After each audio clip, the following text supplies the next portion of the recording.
Hi guys, welcome to our daily encounter.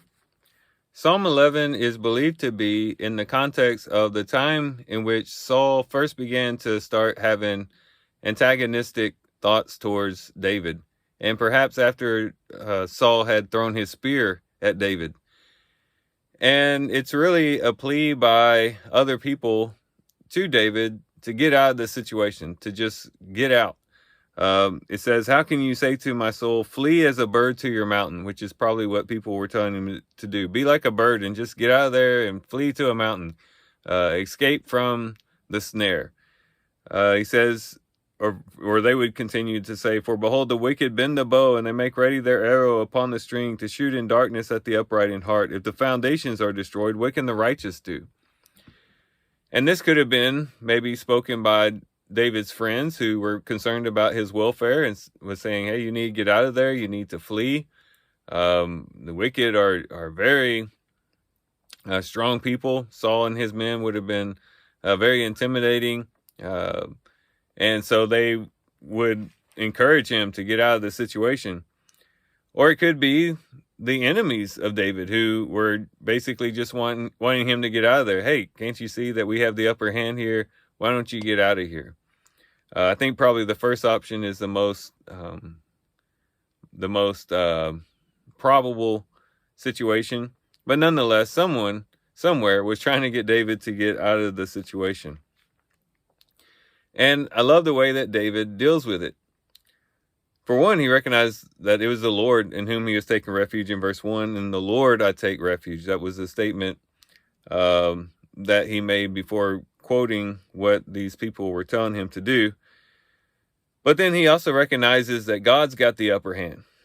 The statement made by the people who were speaking to him made it sound as though the wicked have the upper hand. They bend the bow, they make ready the arrow upon the string to shoot at darkness, the upright in heart. If the foundations are destroyed, what can the righteous do? In other words, you're helpless. The wicked have the upper hand. Go flee to your mountain. There's no hope. But David says, no, the Lord is in his holy temple. The Lord's throne is in heaven.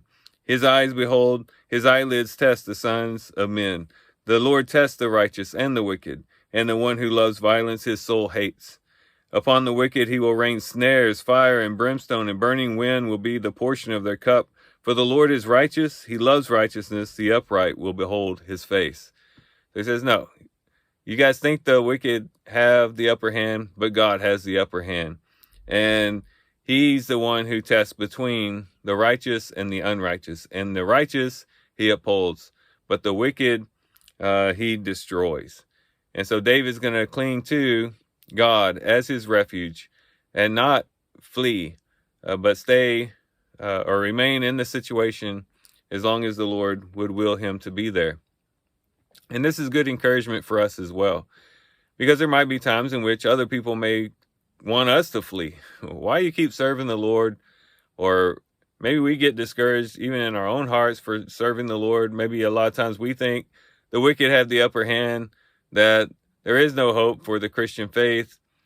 There could be a lot of things that discourage us, that might cause us to want to throw up our hands and quit and walk away. But we have to do what David did in those types of situations. And that is, remember that God has the upper hand, that God has the final word, and that it's him in whom we can truly take refuge. Instead of trying to find our own escape, our own way of dealing with the situation, we just keep trusting the Lord and relying upon him to be our refuge, to be our strength, to be our shield. And we know that he is definitely up to the job, and that though things might seem bleak today, God's got a plan, and that he is going to turn things out for the good. So let's let Psalm 11 be an encouragement to us today as we read it. Let's have the heart of David and cling to the Lord and not flee to the mountain as a bird, but keep the Lord as our refuge, as our stronghold. So that, guys, I do thank you for watching the video today. Hope you guys have a great day. Love you guys. God bless.